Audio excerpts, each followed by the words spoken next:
Pareho kaming marangal na green peacock ng asawa ko. Pero ang isinilang ko ay isang hamak na white peacock. Sa tindi ng galit ng aking asawa, tinuhag niya kaming mag-ina.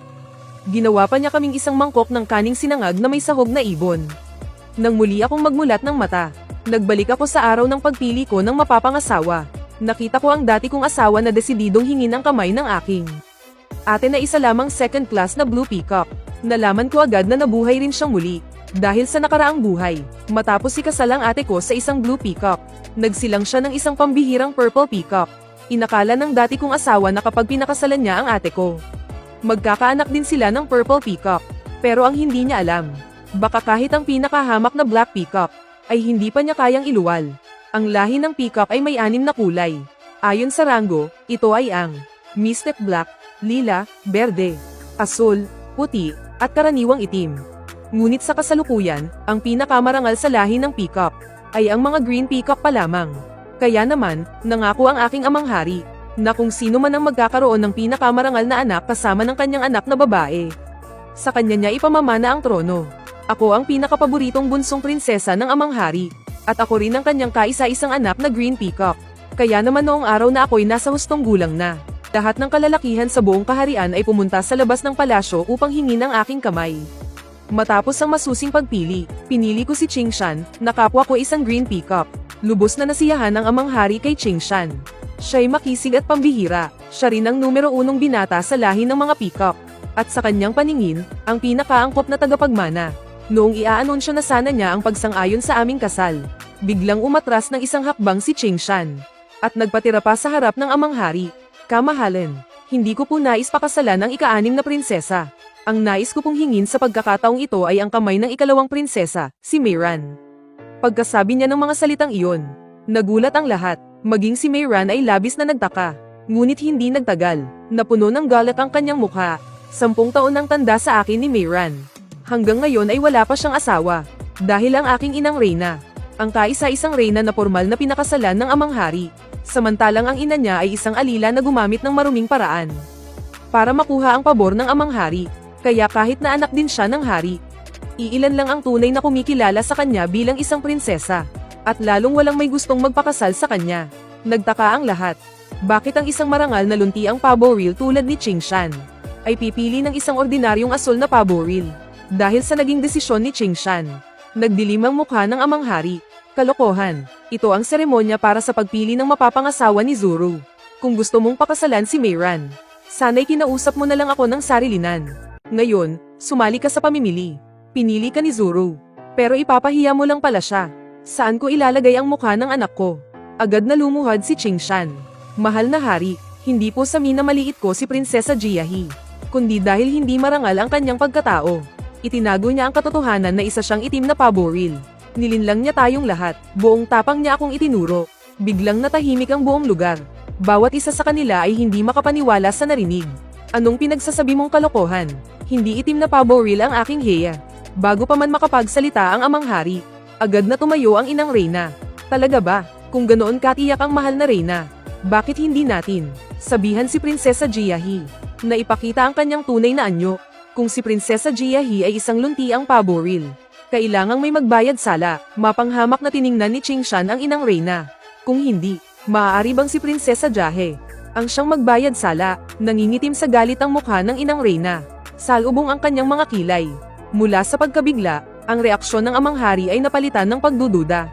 Agad na sumama ang kanyang timpla. Higit pa sa karangalan, mas pinapahalagahan ng amang hari ang kadalisayan ng lahi. Isa siyang berdeng paboril, ngunit ang mga anak niyang babae ay mga pangkaraniwang asul na paboril lamang. Kaya naman noong ako'y isinilang, at nabalitaan niyang marangal ang kulay ng aking anyong paboril, ibinuhos niya sa akin ang lahat ng kanyang pagmamahal at pabor. Ngayong narinig niya mula kay Qingshan na ako ay isang hamak na itim na paboril, halos maduraj na niya sa galit ang tronong kinauupuan niya. Hindi makaimik ang inang reyna. Ang mapanghamak na ekspresyon ni Qingshan ay napalitan ng isang mapagmayabang na ngiti. Pagpapakita lang naman ng tunay na anyo. Hindi naman siguro ganoon kahirap, di ba? Labis na nag-aalinlangan ng mahal na reyna. Huwag mong sabihing tama pala ako. Lalong sumama ang mukha ng inang reyna. Akma na sana siyang magsasalita. Nang diresto akong tumayo sa harapan niya, at buong tapang na umamin. Totoo ngang hindi ako isang berdeng paboril. Sumigaw ang inang Reyna. Heya! Paano mo? Ang dahilan kung bakit pilit akong pinagpapakita ni Ching Shan ng tunay kong anyo ay dahil alam niyang hindi ako isang berdeng paboril. Sa nakaraan kong buhay, noong isinisilang ko ang aking anak, lumabas ang tunay kong anyo dahil sa hirap ng panganganak. Nagulantang si Ching Shan noon, dahil ang usap-usapan sa labas. Ako raw ang kaisa-isang berdeng paboril sa mga anak na babae ng amang hari. Dahil doon, si Ching Shan ay ginawa ang lahat para lamang mapakasalan ako. Ang kulay ng itlog ng paboril ay kapareho rin ng kulay nito. Kaya noong mangitlog ako ng puti, nagalit si Ching Shan. Hindi lang niya direktang binasag ang itlog ko. Pinugutan pa niya ako habang nasa anyong hayop pa ako. Hindi lang yun, binunutan pa niya ng balahibo ang nag-aagaw buhay kong katawan. At itinapon sa likod ng bundok. Doon ay maraming mababangis na hayop. Nilapan nila ako. Sige, sige, sige. Tumayo si Ching Shan habang tumatawa ng malakas. Kinuha niya ang espada sa kanyang tagiliran. At inihagis sa paanan ko. Dahil umamin ka na rin lang. Kung gayon ay magbayad sala ka na lang sa pamamagitan ng kamatayan, prinsesa. Sabi ko, pero kailan may hindi ko inamin na isa akong Green Peacock. Anong kasalanan ko? Noong isinilang ako, nagkaroon ng kakaibang pangitain sa kalangitan. Ang langit sa buong lahi ng mga peacock ay naging makulay. Sinabi ng lahat na isa akong magandang pangitain. Tanging ang ina ko lang na nagsilang sa akin ang nakakaalam. Na isa akong itim na itlog na walang kaki ng kinang. Pinaalis niya ang lahat ng tao. At binalot sa tela ang itlog. Noong araw na mapisa ako, siya lang ang tanging nakakita sa tunay kong anyo. Mula pagkabata, kailan may hindi ko inamin na isa akong Green Peacock. Sa dati kong buhay, bago ako ikasal kay Ching Shan, kinausap ko siya. Sinabi ko sa kanya na hindi talaga ako isang Green Peacock. Pero ang sabi sa akin ni Ching Shan noon, hindi raw yun mahalaga sa kanya. Ang mahal daw niya ay ang pagkatao ko. Naantig ako sa sinabi niya. Kaya masayang-masaya akong nagpakasal sa kanya. Pagkatapos naming ikasal, lalo kong ginampanan ang tungkulin ko bilang asawa. Pero noong mamamatay na ako saka ko lang nalaman, na inakala lang pala niya na sinusubukan ko siya. Kaya sinadya niya lang sabihin yun. Kahit na hindi mo pa inamin, na isa kang Green Peacock. Pero hindi mo rin naman sinabi, na isa ka palang itim na paboril. Nagpakasasa ka sa yaman at luho ng kaharian. Isa kang panluloko sa mga mamamayan. Kahit na walang batas na nagsasabing hindi maaaring manatili sa kaharian ang mga itim na paboril. Pero simula noong ikatlong haring paboril, sa tuwing may lilito na itim na paboril sa pamilyang Maharlika, sila ay pinapalayas. Aakman na sana akong sabihin na hindi rin ako itim na paboril. Nang magsalita si ama, tama na, Ching Shan, dahil gusto mong pakasalan si Meiran. Ipagkakaluwag ko ang aking basbas sa inyong dalawa. Agad na lumuhad si Ching Shan sa sahig. Salamat, kamahalin. Paano naman si Prinsesa Jahe? Ito ay usapin ng aking pamilya. Hanggang kailan mo balak makialam? Agad na naunawaan ni Ching Shan ang ibig sabihin ng hari. Inaamin ko po ang aking pagkakamali. Sa harap ng lahat, umalis si Ching Shan habang hila-hila si Meiran. Pagdaan nila sa tabi ko, makahulugan akong tiningnan ni Meiran. May ibinulong siya sa aking tainga. Dumating din ang araw mo. Pagbalik namin sa palasyo, nagwala sa galit si ama. Kinwestiyon niya kami ni ina kung bakit namin siya nilinlang. Sasabihin ko na sana sa kanya, na kahit hindi ako isang luntiang paboril, ay sigurado akong hindi rin ako itim na paboril. Nang iwinasiwas ni ama ang kanyang kamay. Simula sa araw na ito, hindi nakita anak. Pagkatapos ng kasal ni Meiran sa susunod na buwan, lumayas ka sa palasyong ito. Hindi lang ako pinalayas ni ama sa palasyo. Ikinulong din niya si ina. Mabilis na kumalat ang balitang ito, na lalo lang nagpatunay sa pagkatao ko bilang itim na paboril. Sa loob lamang ng isang araw, mula sa pagiging tinitingala ng lahat, pinagsawaan at itinakwil ng lahat, lalong bumaho ang pangalan ko. Kaya natural lang na wala ng lalaking gustong magpakasal sa akin. Tahimik kong tinanggap ang lahat ng ito. Araw-araw, kung hindi ako nasa loob ng silid ko, ay nasa silid aklatan ako. Isang hapon noon, maganda ang panahon, at tamang-tama ang sikat ng araw. Tinawag ko ang aking tagapagsilbi. Sinabihan ko siyang magbantay sa ibaba. Nagpalitan niyo ako sa tunay kong anyo at lumipad sa kalangitan. Tinakpan ko ang araw. Pagkalipas ng ilang sandali, lumapag ako sa lupa at bumalik sa anyong tao. Prinsesa, totoo nga po ang sinabi ninyo. Kapag ibinubukan nyo ang inyong mga pakpak, ang buong katawan nyo ay nagiging makulay. Napakaganda po, sunod-sunod na papuri ng aking tagapagsilbi. Kayo na po ang nakita kong pinakamagandang itim na peacock. Bahagya akong napangiti. Pinatunayan ng mga salita ng tagapagsilbi ang hinala sa puso ko. Kauutos ko pa lang sa tagapagsilbi na bumalik sa silid para iguhit ang tunay kong anyo. Nang may narinig akong isang tawa, ang itim na peacock ay itim na peacock pa rin. Kahit gaano pa kaganda, isa pa rin yan sa pinakahamak sa lahi ng mga peacock. Matapos ang nangyari, naging napakatahimik ng palasyo ko. Malamang siya na lang ang may ganang pumunta rito para kutsain ako. Tumingala ako, nakita ko si Mayran na nakatayo sa may pinto, suot ang marangyang damit. Dahil napansin siya ni Qingshan, ang numero 1 binata sa lahi ng mga peacock. Sikat na sikat si Mayran ngayon. Ang kanyang pagkain, damit, at mga gastusin ay mas nakahihigit pa sa akin na dating pinakapaboritong prinsesa. Mas marangal pa, para bang sa wakas ay nakabawi na rin siya. Naghahari-harian na sa palasyo. Nabalitaan kong sa palasyo niya, maraming tagapagsilbi ang nawala ng walang dahilan. Ika-6 na kapatid, ang kapal naman ng mukha mong manatili pa sa palasyo. Binigyan ka ni Amang Hari ng isang buwang palugit, dahil lang yan sa inang reyna. Kaya dapat alam mo ang lugar mo. Umalis ka na agad. Huwag mo nang ipahiya ang pamilya natin. Noong bata pa ako, ayaw na sa akin ni Mayran. Dahil lang naiinggit siya na ako ang paborito. Napangisi ako ng malamig. Ate, anong ginagawa mo rito? Hinahanap mo ba ang mga alipin nyo? Kung ganoon, nagkamali ka ng pinuntahan. Malamang nasa bibig na sila ng mga halimaw sa likod ng bundok. Ate, mag-ingat ka sa paglalakad mo. Hindi ka ba natatakot na balikan ka ng mga kaluluwa nila? Namutla ang mukha ni Mayran. Nagngingit-ngit siyang nagsalita. Anong ipinagmamalaki mo? Isa ka na lang itinapon ng pamilya natin. Habang ako, malapit nang ikasal kay Qingshan. Siya ang pinakamarangal na green peacock. Sabi niya, kapag nagsama kami, baka magkaanak pa kami ng isang napakadakilang purple peacock. Tiningnan ko siya ng malamig. Ganoon ba? Binabati kita. Kung ganoon, bakit hindi ka pa magmadali? Hanapin mo na si Qingshan at gumawa na kayo ng anak. Pero paalala ko lang sa'yo, mukhang hindi kayang magkaanak ni Qingshan. Ang lakas ng loob mong lady ng asawa ko. Hinahanap mo ba ang kamatayan mo? Itinaas ni Mayran ang kamay niya. At akmang sasampalin ako. Pero mula pagkabata, hindi niya ako matalo. Kaya ngayon, wala siyang kalaban-laban sa akin. Hindi pa man ako nakakailang sampal. May malakas na puwersang humila sa akin palayo. Dumating si Qingshan. Sinong may sabi sa iyong pwede mong saktan si Mayran? Nang makita ni Mayran si Qingshan, agad siyang nagpanggap na isang kaawa-awang babae. Samandal siya sa katawan nito. At itinuro ako habang nagsasalita ng paawa. Qingshan, sa wakas dumating ka na. Isinumpa niya ko para hindi ako magkaanak sa'yo. Paano namang mangyayari yon? Siguradong ipapanganak mo para sa akin ng isang perpektong peacock na kulay ube. Hinaplos ni Qingshan ng malambing ang kanyang mukha. Kahit peacock, hindi mailabas. Tungkol naman sa kanya, baka kahit peacock ay hindi niya kayang ipanganak. Tungkol sa kanya. Nang marinig ko yun, hindi ko napigilan. Ang mapa, ha? Sino kaya sa atin ang hindi magkaanak? Nanlamig ang ekspresyon ni Qingshan. May isang sikreto si Qingshan, na ako lang ang nakakaalam. Iyon ay, baog siya. Noong nakaraang buhay ko, matapos kong malaman ang bagay na ito. Gusto ko sanang sabihin na okay lang kahit wala tayong anak. Basta't mahal natin ang isa't isa. Wala nang kahit anong problema. Pero hindi ganon ang iniisip ni Qingshan. Para makuha niya ang trono, pinilit niya akong inumin ang gamot na pampaanak. Matapos inumin ang gamot na iyon, hinihigop nito ang sariling panloob na enerhiya ng isang tao. Uubusin nito ang lahat ng enerhiya sa buong katawan. Kaya naman bumalik ako sa tunay kong anyo noong nanganak ako. Hindi lang yun, may malalaring side effect ang paggamit ng gamot na ito. Bale wala pa ang pananakit ng ulo. Ang pinakamahirap tiisin ay ang pangangati ng buong katawan. Yung klase ng KT na hindi sa balat, kundi nasa loob ng mga buto. Kahit anong kamot, hindi mo maabot. Siguro dahil natakot siyang baka may masabi pa ako. Agad nang umalis si Qingshan kasama si Mayran.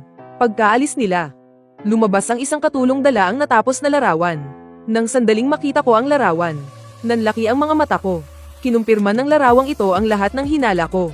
Nitong mga nakaraang araw, palagi akong nasa silid-aklatan para maghanap ng mga libro. Ayon sa mga lumang kasulatan, ang Zuan Peacock ay likas na kulay itim. Kapag nasisikatan ng araw, nagiging makulay ito. Matapos uminom ng gamot pampabuntis ang Zuan Peacock, puti ang kulay ng itlog nito.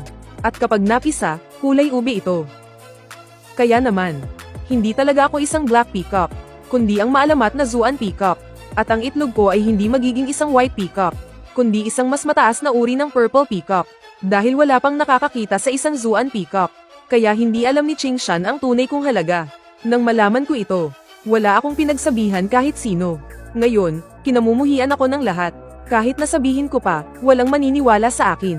Para mapatunayan ko ang sarili ko, ang tanging paraan ay mangitlog at hayaan itong mapisa. Saan naman ako hahanap ng makakapareha para mangitlog? Sira na ang reputasyon ko. Yung mga mas disenteng peacock. Imposibleng pumayag na magkaroon kami ng itlog. Wala akong magawa. Pumunta na lang ako sa black market para bumili ng asawa. Sa wakas, sa isang grupo ng mga lalaki, nakapili ako ng kaaya-aya sa paningin. Talagang napakakisig niya. Sayang nga lang at isa siyang makulay na manok. Pero ayos lang. Nakasulat sa mga sinaunang aklat na, kahit anong uri ng ibon ang makapareha ng isang Zuan peacock, makakabuo pa rin ito ng isang mapalad na nilalang na purple peacock o higit pa. Basta nandyan ang lahi ko, siguradong magiging mahusay ang anak namin. Sa unang araw na dinala ko ang lalaki sa bahay, sinimulan ko ng habaran siya ng damit. Namyo lang namula ang mga tenga ng lalaki. Mahigpit niyang hinawakan ang tali ng kanyang damit. Mamahal na prinsesa, hindi ba natin kailangang magkapalagayan muna ng loob bago gawin ang ganitong bagay? Kailangan pa ng palagayan ng loob. Ang abala naman, binitawan ko siya, at tiningnan siya ng nakangiti. Sa tingin mo, paano ba natin gagawin yan sa maayos na paraan? Kailangan muna nating magkakilala, di ba? Umupo ulit ako. Ako si Jahe. Anong pangalan mo? Sige, ayan, tapos na tayong magkakilala. Agad akong damamba sa kanya. Oras na para umpisahan ang dapat gawin. Kahit na sa tingin ni Yuli ay hindi pa sapat ang pagkakakilala namin. Pero hindi niya ako itinulak palayo sa pagkakataong ito.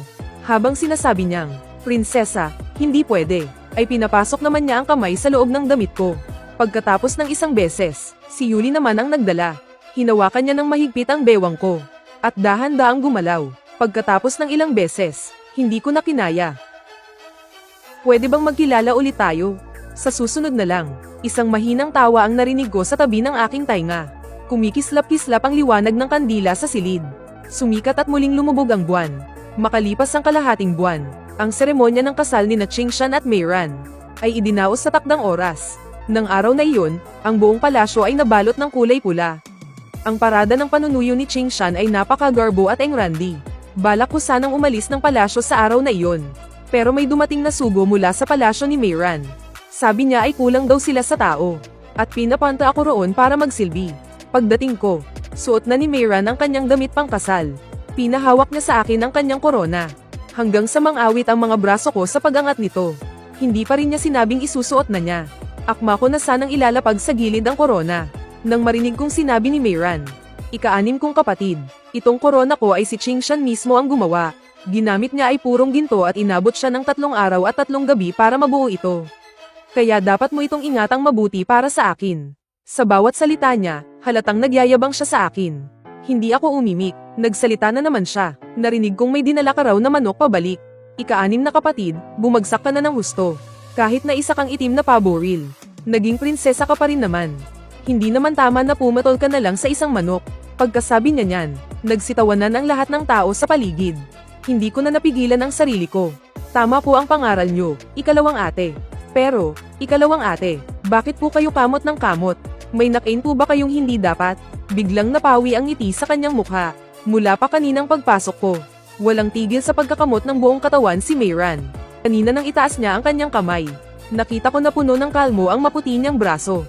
Siguradong nauto na siya ni Qingshan na kainin ang gamot pampabuntis. Kung ano man ang kinakain ko, wala kang pakialam. Akala mo ba isa ka pa ring prinsesang dinadakila? Isa ka na lang ngayong tagapagsilbi ko. Ngumiti lang ako at nagkibit balikat. Napakawalang kwenta. Pagkatapos, sumama ako kay Meiran para magpaalam kay Amang Hari. Ikinulong ang inang Reyna. Walang nakaupo sa tabi ng Amang Hari. Pagkayukod pa lang ni Meiran, hindi na niya napigilan at nagsuka.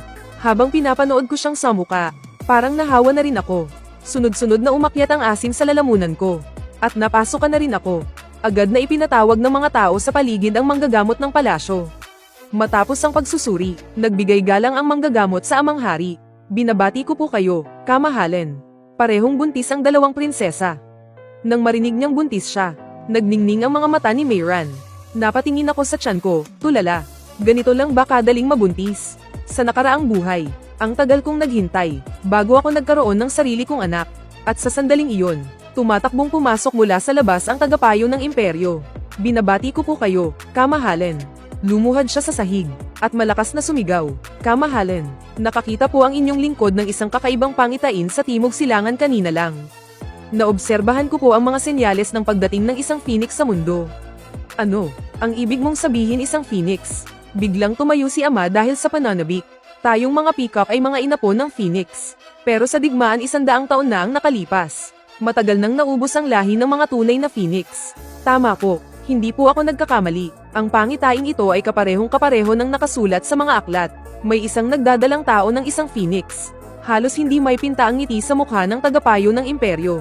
Ang ibig mong sabihin, si Mayran ang nagdadalang tao ng phoenix. Sa sandaling iyon, mabilis na pumasok si Ching Shan. Dahil doon, matagumpay na naibelang ni Ama at ng iba pa ang kanilang atensyon kay Mayran. Posible kayang si Mayran nga ang nagdadalang tao ng phoenix. Pagkatapos, agad na nagutos si Ama na magtanong-tanong kung may iba pa bang peacock na nagdalang tao ngayong araw. Nang makabalik ang mga inutusan matapos magtanong, nalaman nilang kami lang ni Mayran ang nagdalang tao ngayong araw. Nang marinig nila ang balitang iyon, lalo silang nakasiguro na phoenix ang nasa sinapupunan ni Mayran. Dahil sa tingin nila, ako, na isang itim na peacock, ay hinding-hindi makakapanganak ng isang phoenix. Agad na pinagkaguluhan ng mga tao si Mayran. Sa dami ng papuri, para siyang lumulutang sa alapaap. Sinamantala ko ang pagkakataon para umalis. Nang marinig kong nagsalita si Mayran, Ama, yamang nagdadalang tao na po ang inyong anak. Nais ko pong humingi ng pabuya. Inakala ni Ama na totoong ang phoenix ang dinadala ni Mayran. Pumayag ka na. Ano ang gusto mo? Gusto kong manatili ang ika-6 na kapatid sa aking tabi. May pag-aalala sa mukha ni Mayran. Amang hari, maharlika ang pinagmulan ng ika-6 na kapatid. Kapag pinalayas mo siya sa palasyo, paano na lang siya mabubuhay? Mas mabuting hayaan mo siyang manatili sa tabi ko bilang isang tagapagsilbi. Napakaganda pakinggan. Pero ang totoo, gusto niya lang akong pahirapan. Pinapanatili niya ako sa kanyang tabi. Para lang pagtawanan ako. Para makita ako, ang dating pinagpipitagang ika-6 na prinsesa. Kung paano ngayon yumuyuko at nagpapakumbaba sa harapan niya. At hayaan siyang gawin ang anumang gusto niya sa akin. Nagsalita ako, malamig ang aking boses, walang bahid ng pagsuko, hindi ako papayag. Wala kang karapatang magsabi kung papayag ka o hindi. Hinampes ng amang hari ang kanyang trono. Nagngingit-ngit siya sa galit, biglang nanigas ang hangin sa loob ng bulwagan. Ang mga mata niya ay parang mga punyal na nakatutok sa akin. Tapos ang usapan, mula ngayon, mananatili ka sa tabi ni Mayran para magsilbi. At pagsisihan mong mabuti ang iyong mga pagkakamali. Subukan mo lang sumuwi kahit kay titing. Huwag mo akong sisisihin kung maging malupit ako. Kinuyam ko ang aking mga palad. Bumaon ng malalim ang mga kuko ko sa aking laman. Ang lamig sa kaibuturan ng aking puso ay unti-unting gumapang paitaas. Labis na labag sa kalooban ko. Ang sumama kay Mayran pabalik sa mansyon ng Ching Shan. Para sa akin, ang mansyon na iyon ay ang impyerno ko noong nakaraang buhay. Iyon ang lugar kung saan ako pinahirapan hanggang sa buto. Bakit pa ako muling tutungtong doon? Itinaas ko ang aking paningin at diretsyong tinitigan ng amang hari. Malinaw ang bawat salita, nang direkta ko siyang sinagot ng 2 beses. Amang hari, palalayasin mo ako sa palasyo. Sige, tinatanggap ko. Iyan naman talaga ang patakarang itinakda mo. Wala akong masasabi riyan. Pero gusto mong maging alila niya ako. Asa ka pa. Ako, si Jahe, kahit napalayasin pa sa palasyo at mapadpad sa lansangan, hinding-hindi ako yuyuko sa kahit sino. Para lang magpaalipin sa isang taong masama ang ugali. Aba, sumasagot ka pa. Nang itim sa galit ang mukha ni amang hari dahil sa akin. Bigla siyang tumayo, umalat ang bigat ng kanyang presensya. Na halos ikabuwal ko, madilim ang kanyang mukha, habang mabagal at madiin siyang nagsalita. Dahil ayaw mo pala. Pues, hindi mo na kailangang gawin. Pero yung lalaking nasa palasyo mo, siguradong hindi makakaalis dito. Tingnan natin ngayon, kung mas matigas iyang paninindigan mo, o ang buhay ng taong mahalaga sa'yo. Nang marinig ko iyon, nang inag ang buo kong katawan, natigilan ako sa aking kinatatayuan. Para bang biglang nanigas ang dugo sa aking mga ugat. Yung lalaking dinala ko mula sa black market, ang lalaking may maamong mga mata, wala siyang kasalanan. Hindi ko pwedeng hayaan na dahil sa katigasan ng ulo ko, ay siya ang magdusa para sa akin. Kilalang kilala ako ni Ama. Alam niyang nag-iisa na lang ako sa buhay. Ang nag-iisa kong kahinaan ay itong si Yuli na laging nasa tabi ko. At kailan may hindi nagreklamo, lumingon ako. Nakaupo si Ama sa kanyang trono. Napakalamig ng kanyang tingin. Wala man lang bahid ng pagtingin bilang isang ama. Sa mga mata niya, wala na akong makitang kahit kay-titing ng pagmamahal niya noon. Tanging interes at kung paano ako mapapakinabangan na lang ang natitira. Ngayon ko lang naintindihan kung bakit noon si Inang Reyna ay ginawa ang lahat ng kanyang makakaya para itago ang katotohanang hindi ako isang green peacock. Kung bakit mas pinili niyang harapin ang paratang na pagtataksil sa hari para lang maprotektahan ako ng husto. Isang haring napakamakasarili at walang puso, na ang tanging nakikita lang ay ang angkan at kapangyarihan. Kung nalaman lang niya noon, na hindi ako ang pinakaasam-asam niyang Green Peacock, malamang sa sandaling mapisa ako mula sa itlog, ay agad niya akong ipinapatay sa loob ng palasyo. Paano ko pa matatanggap ang lahat ng pagmamahal na ibinigay niya? Puno ng kawalan ng pag-asa ang puso ko. Para akong inihagis sa isang napakalamig na lawa, kahit ang paghinga ay may kasamang sakit na tumatagos sa buto. Tinitigan ko ang malamig na mukha ng aking amang hari, at naisip ko si Yuli na naghihintay sa akin sa aming tahanan. Sa huli, yumuko rin ako, bagay na kailan may hindi ko ginawa. Paos ang boses ko, dala ang walang katapusang pait. Pumapayag ako, bawat salita, tila inubos ang lahat ng lakas ko. Dinurog din ito ang huling piraso ng aking dangal. Nang makita ng aking amang hari na sumuko na ako, bahagyang nabawasan ang galit sa kanyang mukha. Iwinasiwas lang niya ang kanyang kamay. At naiinip na sinabi, dahil pumayag ka na, mag-impake ka na agad ng mga gamit mo. At sumama ka kay Mayran pabalik sa mansyon. Tandaan mo ang iyong estado. Mula ngayon, isa ka na lang alipin sa tabi ni Mayran. Kung maglalakas loob kang lumampas sa iyong limitasyon, huwag mo akong sisisihin kung kalimutan kong mag-ama tayo. Nakatayo si Mayran sa gilid. May mapagwedyang ngiti sa kanyang mga labi. Puno ng pangungutya ang kanyang mga mata. At tuwang-tuwa sa kapahamakan ko. Lumapit siya. At tinapap-tapik ang pisngi ko. Ang tono niya ay mapang-asar at malupit. Ika-6 na kapatid. Kung sumunod ka na lang sana agad, di ba? Nagmatigas ka pa kasi. Sa huli, sa akin ka rin naman pala makikinig. Tara na, huwag mo na kaming paghintayin ni Qingshan ng matagal. Ang mga daliri niya, may malamig na haplos. Parang dila ng ahas na dumadampi sa aking balat. Pinigilan ko ang galit sa puso ko. Hindi ko tinabig ang kamay niya. Tinitigan ko lang siya ng malamig. Walang ni isang salitang lumabas sa bibig ko. Matapos kong dalhin si Yuli para lumipat sa mansyon ni Qingshan, mas naging mahirap pa ang mga sumunod na araw kaysa sa inaasahan ko. Sa bagay, ano pa nga bang aasahan ko? Matagal na akong kinaiinggitan at kinamumuhian ni Mayran. Ngayong bumagsak ang buhay ko, at naging alila niya, paanong aasahan kong tretratuhin niya ako ng maayos? Ang tagong bakuran sa mansyon ni Qingshan, ang naging tirahan namin ni Yuli. Isa itong sulok na hindi nasisikatan ng araw buong taon. Ang mga damo sa bakuran ay mas matataas pa kaysa sa tao. Sira-sira at luma ang mga gamit sa loob ng kwarto. Puno ng alikabok ang mga mesa at upuan. Wala man lang kahit isang maayos na kama. Tanging isang malamig na tabla, na may manipis na latag ng dayami. At para kay Mayran, mukhang hindi pa sapat iyon. Sinadya niyang utusan ang Katie-wala ng mansyon, na ang lahat ng pinakamarurumi at pinakamabibigat na gawain sa mansyon, ay sa akin lahat ipagawa, bago pa man sumikat ang araw. Kailangan ko nang gumising para mag-igib ng tubig, magsibak ng kahoy, at magwalis sa lahat ng bakuran sa mansyon. Kailangan ko ring pumunta sa kusina para tumulong sa paghugas ng mga gulay, magluto, at maghugas ng mga pinggan. Ang lahat ng gawain sa mansyon, malaki man o maliit, ay halos ako na lang mag-isa ang gumagawa.